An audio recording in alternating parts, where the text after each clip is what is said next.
ഞങ്ങൾ തൃശ്ശൂർ പോകുന്നതിൻ്റെ തലേ ദിവസം രാത്രിയിൽ ഞാൻ ഇറങ്ങി നിന്നെടുത്ത നമ്മുടെ വീടിൻ്റെ വീഡിയോ ആണ്. ഇമോഷണലാണോ എന്ന് ചോദിച്ചാൽ വളരെയധികം ഇമോഷണലാണ്. 10 വർഷം ഞാൻ താമസിച്ച വീട്, അതിലും കൂടുതൽ വർഷം സ്നോജുമോൻ താമസിച്ച വീട്.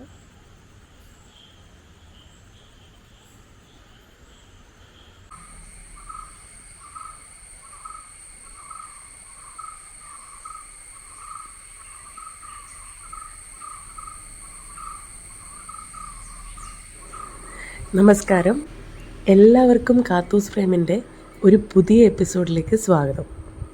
ഇന്നത്തെ എപ്പിസോഡ് നമ്മൾ മുണ്ടക്കയത്ത് നിന്നും എല്ലാം പാക്ക് ചെയ്യുന്ന ഒരു വീഡിയോയാണ്. അപ്പോൾ തുടക്കത്തിൽ എനിക്ക് വീഡിയോ ഷൂട്ട് ചെയ്യുന്നില്ല എന്നുള്ളൊരു മനസ്സായിരുന്നു. പക്ഷെ അതിന് ശേഷം ഞാൻ വിചാരിച്ചു, നമ്മൾ ഈ വീട്ടിൽ നമ്മളിങ്ങനെ വീട്ടുകാരിയായിട്ട് നിൽക്കുക, നമ്മുടെ റിലേറ്റീവ്സും ഫ്രണ്ട്സും ഒക്കെ ഇങ്ങനെ വീട്ടിൽ വരിക, ഇതൊന്നും ഇനി ഒരിക്കലും നടക്കത്തില്ല. അപ്പോൾ ഇത് നമ്മൾ ഷൂട്ട് ചെയ്ത് വെക്കുകയാണെങ്കിൽ അത് എന്നും അങ്ങനെ തന്നെ ഉണ്ടാവും. നമുക്ക് ആ വീഡിയോ കാണുമ്പോൾ നമുക്കും സന്തോഷം തോന്നും. നമ്മൾ ആ വീട്ടിൽ നിന്നതും നമ്മുടെ സന്തോഷകരമായ കുറച്ച് മൊമെൻറ്റ്സൊക്കെ നമുക്ക് കാണാൻ പറ്റും. അങ്ങനെയാണ് ഞാൻ ഈ വീഡിയോ ഷൂട്ട് ചെയ്യാമെന്ന് വിചാരിച്ചത്. എന്തായാലും മിക്സഡ് ഫീലിങ്സ് ആയിരുന്നു കേട്ടോ. സങ്കടമാണോ എന്ന് ചോദിച്ചാൽ സങ്കടം മാത്രമല്ല, സന്തോഷം ആണോ എന്ന് ചോദിച്ചാൽ സന്തോഷം മാത്രമല്ല, രണ്ടുമുണ്ട്. കാരണം നമ്മൾ ഇത്രയും വർഷമായിട്ട്, ഞാൻ കല്യാണം കഴിഞ്ഞ് വന്ന വീടാണത്. അത് കഴിഞ്ഞ് നമുക്ക് 2 പിള്ളേരുണ്ടായി. അപ്പോൾ 10 വർഷമായിട്ട് നമ്മൾ താമസിച്ച നമ്മുടെ സ്വന്തം വീട്. അപ്പം അവിടെ നിന്നാണ് നമ്മൾ ഇറങ്ങുന്നത്. അതോടൊപ്പം തന്നെ നല്ലൊരു ഫ്യൂച്ചറിന് വേണ്ടിയിട്ടാണ് നമ്മൾ തൃശ്ശൂരിലേക്ക് പോകുന്നത്. അപ്പം അത് ഓർക്കുമ്പോൾ സന്തോഷമുണ്ട്, സങ്കടമുണ്ട്.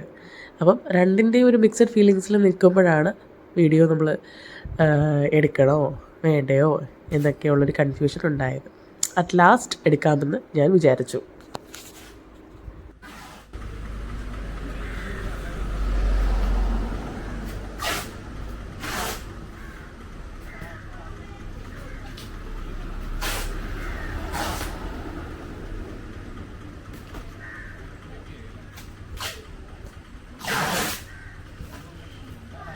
അല്ല, ഞാൻ ആ ടൈപ്പ് വീഡിയോസ് എടുക്കാറില്ല ഞാൻ.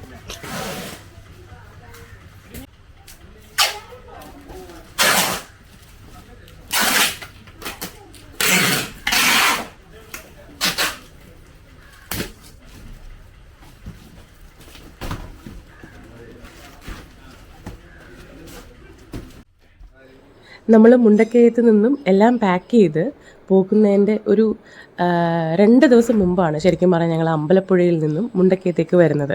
കാരണം ഈ തൃശ്ശൂരിൽ വന്ന് വീട് കാണുക അങ്ങനെയുള്ള കാര്യങ്ങളൊക്കെ ആയിട്ട് ബന്ധപ്പെട്ട് നമ്മൾ അമ്പലപ്പുഴയിലായിരുന്നു. അങ്ങനെ നമ്മളെത്തി. ആ 2 ദിവസം കൊണ്ട് നമുക്ക് ചെയ്തു തീർക്കാൻ ഒരുപാട് കാര്യങ്ങളുണ്ടായിരുന്നു. അതിൻ്റെ ഇടയ്ക്കൂടി ഞങ്ങളുടെ ലൈഫിലെ ചില നല്ല മൊമെൻറ്റ്സ് സമ്മാനിച്ച ചില സ്പെഷ്യൽ സ്ഥലങ്ങളുണ്ടായിരുന്നു നമ്മുടെ വീടിൻ്റെ പരിസര പ്രദേശങ്ങളിലൊക്കെ. അതായത് നിങ്ങൾ എൻ്റെ ചില റീൽസിലൊക്കെ കാണുന്ന ബാക്ക്ഗ്രൗണ്ടൊക്കെ ഉണ്ടല്ലോ, അതൊക്കെ നമ്മുടെ വീടിൻ്റെ അടുത്തുള്ള ചില ലൊക്കേഷൻസാണ്. അപ്പോൾ അവിടെ ഞങ്ങൾ വെറുതെ പോയി ഇരിക്കുക, അവിടെ നിന്ന് സംസാരിക്കുക. അതുപോലെ തന്നെ ഒരു കുഞ്ഞ് ചായക്കടയുണ്ട്, നല്ല അടിപൊളി പൊറോട്ട കിട്ടുന്നത്. അപ്പം അവിടെ പോയി പൊറോട്ട കഴിക്കണമെന്നുണ്ടായിരുന്നു. പാലൂർക്കാവിൽ നല്ല വെട്ടിയൊക്കെ കിട്ടുന്നൊരു കടയുണ്ട്, അതും നമ്മുടെ ചാനലിൽ നമ്മൾ ഇട്ടൊരു വീഡിയോ ആണ്. അപ്പോൾ അവിടെയൊക്കെ പോയി അതൊക്കെ കഴിക്കണം എന്നുണ്ടായിരുന്നു. ഒരു 90% ഞങ്ങൾ പ്ലാൻ ചെയ്ത പോലെയൊക്കെ തന്നെ വർക്കൗട്ടായി. പിന്നെ നമ്മൾ യാത്ര പറയുമ്പോൾ നമുക്ക് സ്പെഷ്യലായിട്ടുള്ള, നമ്മൾ ആത്മാർത്ഥ സ്നേഹമുള്ള വളരെ കുറച്ച് ആൾക്കാർ അവിടെ മുണ്ടക്കയത്തുണ്ടായിരുന്നു. അപ്പോൾ അവരോടൊക്കെ നമുക്ക് നേരിട്ട് പോയി യാത്ര പറയണം എന്നുള്ള ആഗ്രഹം ഉണ്ടായിരുന്നു. അതും നടന്നു കേട്ടോ. അതിൽ എടുത്തു പറയേണ്ടതായിട്ടുള്ളത് സ്നോജിയുടെ കോരത്തോട് സ്കൂളിൽ പഠിപ്പിച്ച ജയ ടീച്ചർ, അതുപോലെ തന്നെ എൻ്റെ കൂടെ എൻ്റെ ഫ്രണ്ടായ എൻ്റെ യാത്രയുടെ അരുൺ ചേട്ടൻ്റെ വൈഫ്, അവരുടെ വീട്ടിൽ അവരുടെ അമ്മ, അതുപോലെ തന്നെ നമ്മുടെ പല സുഹൃത്തുക്കളും മുണ്ടക്കയത്തുണ്ട്. അവരോടൊക്കെ നമുക്ക് യാത്ര പറയാൻ പറ്റി. പിന്നെ നമുക്ക് സ്പെഷ്യലായിട്ടുള്ളൊരു പേഴ്സണുണ്ട്. ഞങ്ങൾക്ക് 2 പേർക്കും, ഞങ്ങളുടെ 2 പേരുടെയും ക്ലോസ് ഫ്രണ്ടായ ഞങ്ങളുടെ ചങ്കായ ലിജുവിനെ ഞങ്ങൾക്ക് മിസ് ചെയ്തത് എന്നുള്ളത് ഞങ്ങൾക്ക് എത്ര ഡിഫൈൻ ചെയ്താലും ഞങ്ങൾക്ക് അറിയില്ല ഞങ്ങളുടെ ആ ഒരു മിസ്സിങ് എന്താണെന്നുള്ളത്. അത് ലിജുവിനോടുള്ള സ്നേഹം, ലിജുവിനും ഞങ്ങളോടുള്ള സ്നേഹം അത് ഒരിക്കലും നമുക്ക് ഡിഫൈൻ ചെയ്യാൻ പറ്റത്തില്ല. അതായത് നമ്മുടെ ലൈഫിൽ എത്ര സന്തോഷകരമായ മൊമെൻറ്റിലും നമ്മുടെ മോശമായിട്ടുള്ള സമയത്ത് നമ്മുടെ കൂടെ നിൽക്കുന്നവരാണല്ലോ നമ്മുടെ യഥാർത്ഥ സുഹൃത്തുക്കൾ. അപ്പോൾ ലിജു എന്ന് പറയുന്നത് ഏത് പാതിരാത്രിയിലും സ്നോജി നാട്ടിലില്ലാത്ത സമയത്താണേലും നമ്മുടെ വീട്ടിൽ ആർക്കെങ്കിലും എന്തെങ്കിലും ബുദ്ധിമുട്ടുണ്ടായിക്കഴിഞ്ഞാൽ ഏത് പാതിരാത്രി വിളിച്ചാലും ലിജു ആയിരിക്കും അവിടെ ഓടിയെത്തുന്നത്. അതായത് മമ്മിക്ക് ഒരു ദിവസം രാത്രി 2:30-3 മണിക്ക് മമ്മിക്ക് വയ്യാതെ ഹോസ്പിറ്റലിൽ കൊണ്ടുപോകേണ്ട ഒരു സിറ്റുവേഷൻ വന്നപ്പോൾ ലിജുവാണ് അവിടെ എത്തിയത്. അപ്പോൾ ഈ സത്യം പറഞ്ഞാൽ ഈ കല്യാണം കഴിഞ്ഞ് മുണ്ടക്കയത്ത് ഈ 10 വർഷം താമസിച്ചപ്പം എനിക്ക് മനസ്സിലായ ഒരു കാര്യം എന്ന് പറയുന്നത്, നമുക്ക് എത്ര റിലേറ്റീവ്സ് ഉണ്ടെന്ന് പറഞ്ഞാലും ഒരു കാര്യമില്ല. നമ്മുടെ ലൈഫിൽ എന്തെങ്കിലും ഒരു എമർജൻസി സിറ്റുവേഷൻ വന്നു കഴിഞ്ഞാൽ അവിടെ ഓടിയെത്തുന്ന ഒന്നെങ്കിൽ നമ്മുടെ നൈബേഴ്സ് ആയിരിക്കും, അല്ലെങ്കിൽ ഈ പറഞ്ഞ പോലെ നമ്മുടെ ഏതെങ്കിലും ക്ലോസ് ഫ്രണ്ട്സ് ആയിരിക്കും. അപ്പോൾ ലിജു എന്ന് പറയുന്നത് ഞങ്ങൾക്ക് എന്നും ലിജുവിനോടുള്ള സ്നേഹം, ഞങ്ങൾ എവിടെ പോയാലും അത് അങ്ങനെ തന്നെ നിൽക്കും. പിന്നെ ലിജുവിനെ മിസ് ചെയ്യുന്നുണ്ട്, അതിൻ്റെ ഒരു വിഷമം ഉണ്ട്. അതുപോലെ തന്നെയാണ് ഗണേശേട്ടനെ ഞങ്ങൾക്ക് നല്ലപോലെ മിസ് ചെയ്യുന്നതാണ്. ഞങ്ങളുടെ ലൈഫിലെ പല സിറ്റുവേഷൻസിലും നല്ല റോള് വഹിച്ച ഒരാളാണ് ഗണേശേട്ടൻ. അതുകൊണ്ട് ഗണേശേട്ടനെ ഞങ്ങൾക്ക് മിസ് ചെയ്യും.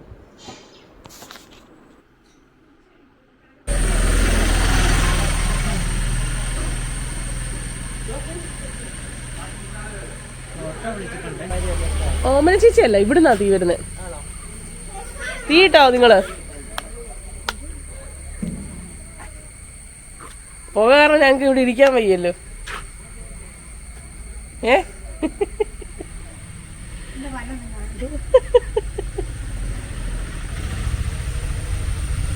ഇങ്ങനെയൊക്കെയല്ലേ ഇനി വീഡിയോ കാണത്തുള്ളൂ. ഇനി അല്ലാതെ പിന്നെ എങ്ങനെ വീഡിയോ വരാനാ?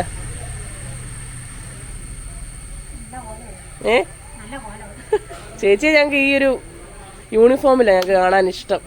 ഞങ്ങൾ അങ്ങനെയല്ലേ കണ്ടിരിക്കുന്നത്.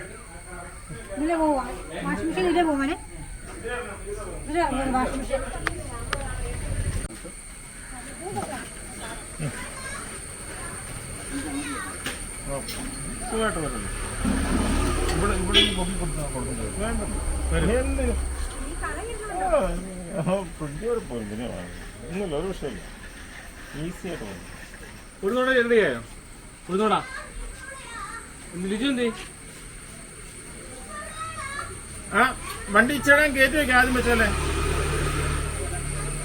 നമ്മളൊന്നും ഇല്ല ഇതിൻ്റെ ഉണ്ടോ? ഏട്ടനില്ലാത്തൊരു ക്യാമറ ലെൻസ് എനിക്കുണ്ടോ? അല്ല, ഇതിന്റെ തുടക്കം തൊട്ട് ഇങ്ങനെ നമ്മൾ കിടന്ന് ഓടുന്നുണ്ട്. നമ്മളിവിടെ ഇല്ല, അപ്പൊ അതുകൊണ്ട് നമ്മൾ ക്യാമറ വരാത്തോണ്ട് നമ്മളിനി നമ്മുടെ ഇപ്രാവശ്യത്തെ വീടിക്കകത്ത് മൊത്തം നമ്മുടെ പിള്ളേരാണ്, നമ്മുടെ ലോഡിങ് പിള്ളേർ. അത് തന്നെ ചുമ്മാ മാറി നിൽക്കുക. വെള്ള ഷർട്ട് മാറി കൊടുക്കണേ. എന്തോ പരിപാടി വെച്ച്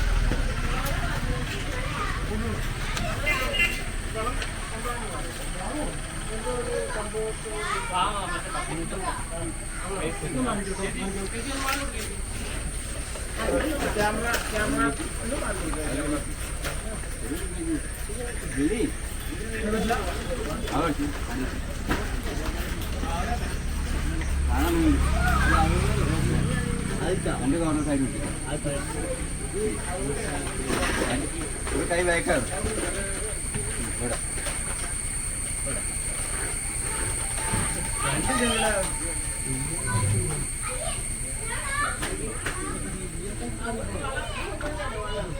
വളം ഞാൻ എടുത്തായിരുന്നു വേഗം. സന്തോഷേട്ടാ പറ ഗൈസ്, മഴ പെയ്യുന്നു ഗൈസ്. അപ്പോൾ ഒരു മൂടാൻ ഗൈസ്.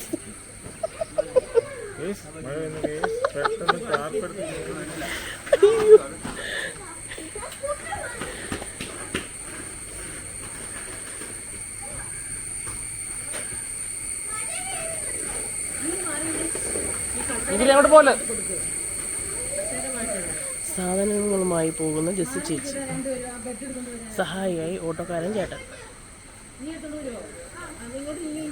മാറിക്കോട്ടെ വഴിയിൽ മാറിക്കോട്ടെ.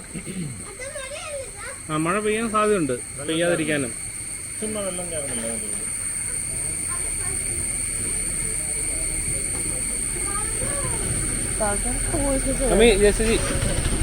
ശരി ശരി ചേച്ചി.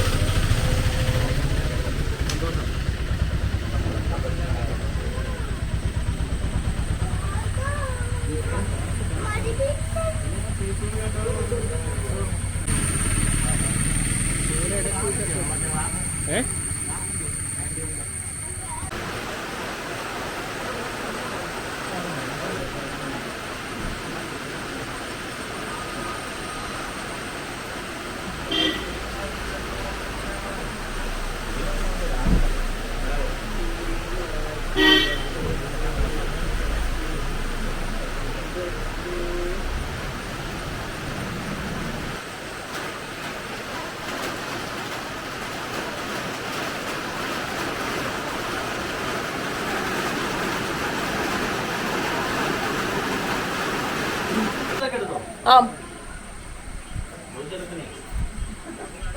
അമ്മ അവസാനം ചോദിക്കട്ടെ നീ ഒന്ന് പോവാ നൈറ്റ് പോവാന്ന് ചോദിക്കും എങ്ങനെ വീഡിയോ പിടിക്കാം ഞങ്ങൾ ഓരോ അടിക്കുന്നതോട് എടുത്തേക്കോ അമ്മയായിട്ട് ഞങ്ങൾ ഓരോ കേസ് എടുത്തു അമ്മ നാളെ പിന്നെ ആ മമ്മി പറഞ്ഞോ മോനെ ഇന്നെങ്കിലും എന്നെ വെറുതെ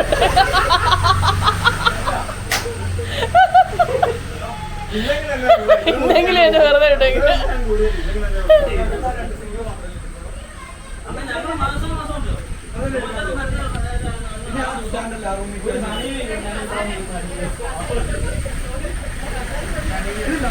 ഇത് അടയ്ക്കത്തില്ല രണ്ടാമത് പ്ലാറ്റ്ഫോം നോക്കും ഇങ്ങോട്ടും കൂടെ സ്ഥലം കിട്ടും. ഓ ശരി ശരി ശരി ശരി മാറിയിരിക്കും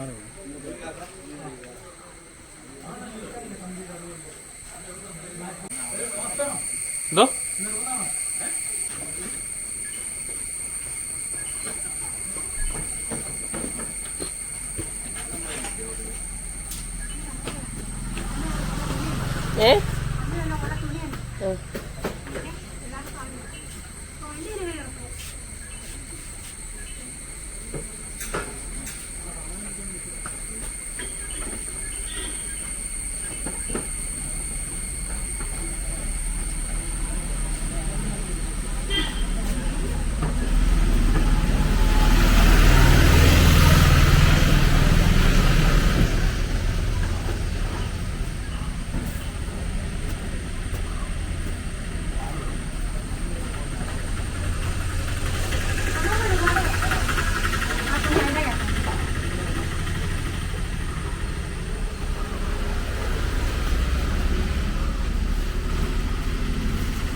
പോളി ചേച്ചി ഇവിടെ വന്നു ഓട്ടോ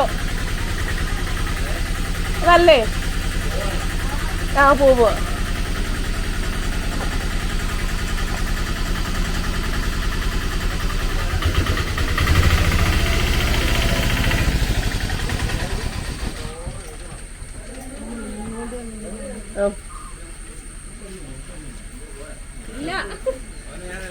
ആ മമ്മിയോട് പറഞ്ഞായിരുന്നു അന്വേഷിച്ചു എന്നൊക്കെ ഒത്തിരി ആളായി കണ്ടിട്ട് രണ്ടല്ലെങ്കിലും ഉള്ളു ഒത്തിരി ആയി കണ്ടിട്ട്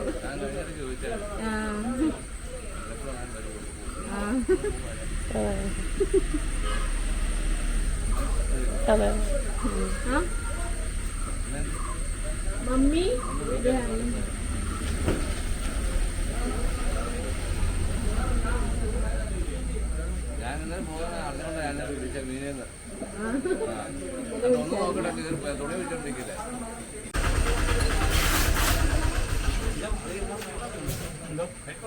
സൈക്കിള് കൊണ്ടുകൊണ്ടാണ് പക്ഷെ കേറത്തില്ലല്ലോ. എവിടെ ഏറ്റവും മേളില് സന്തോഷേട്ടാ കയറ്റായിരിക്കും. സൈക്കിളും തെയ്യും അവന്മാർ വീട്ടിൽ നടക്കുന്ന ആ രണ്ട് സാധനമില്ലേ അതും അവന്മാരുടെ രണ്ട് കസേരയും.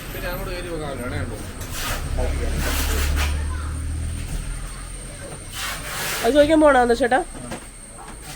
അല്ലേ ആ ചോദിക്കണം. മുണ്ടക്കയത്തിന് പോന്നോ? ചേച്ചിയുടെ വീട്ടിൽ കൊണ്ടുവരണം. വേണോ? കുറച്ച് കസേര വേണോ വീട്ടിൽ കൊണ്ടേ? കസേര വേണോ?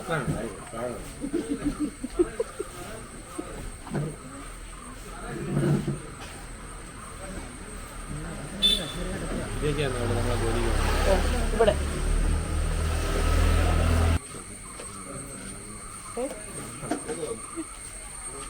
ചേച്ചിക്ക് ഇരിക്കാൻ ഇനി സ്ഥലം കാണുമെന്തോ ഇതിനകത്ത്. അതിനകത്തോട് കയറി വരും.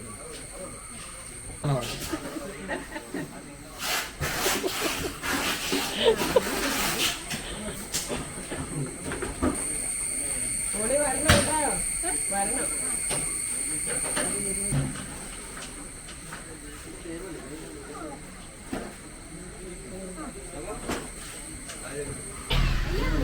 അയ്യത് മേളുണ്ട്. ആണോ? എന്നാ പോയിട്ട് വാ. ഓക്കെ ഏട്ടാ. ഈ വീഡിയോ കണ്ടപ്പോൾ നിങ്ങൾക്ക് മനസ്സിലായി കാണുമല്ലോ അല്ലേ, എത്ര തിരക്ക് പിടിച്ച സിറ്റുവേഷനിൽ നിന്നുകൊണ്ടാണ് നമ്മൾ ഈ വീഡിയോ ഷൂട്ട് ചെയ്തത് എന്നുള്ളത്. Physically as well as mentally നമ്മൾ തകർന്ന് തരിപ്പണമായിട്ട് നിന്ന സിറ്റുവേഷനായിരുന്നു. എന്തായാലും വീണ്ടും മഴയ്ക്ക് ശേഷം അവർ ലോഡിങ് സ്റ്റാർട്ട് ചെയ്തു. 7:45 എല്ലാ സാധനങ്ങളും ഒരു കയറ്റി വളരെ ഭദ്രമായിട്ട് തന്നെ തൃശ്ശൂരിൽ അവർ എത്തിച്ചു. ഇടേണ്ട സാധനങ്ങൾ ഇടേണ്ട സ്ഥാനത്ത് തന്നെ ഇട്ട് തന്നു. നല്ല ഇടിവെട്ട് പിള്ളേരായിരുന്നു ഈ പാഴ്സൽ ടീം. അവർക്ക് ഞാൻ എൻ്റെ വീഡിയോയിലൂടെ വലിയൊരു താങ്ക്സ് പറയുകയാണ്. നിങ്ങളെല്ലാവരും ഫുൾ വീഡിയോ കണ്ടു എന്ന് ഞാൻ പ്രതീക്ഷിക്കുന്നു. ഇനി മുൻപോട്ടുള്ള നമ്മുടെ വീഡിയോസ് എല്ലാം തൃശ്ശൂരിൽ നിന്നുമായിരിക്കും. നന്ദി, നമസ്കാരം.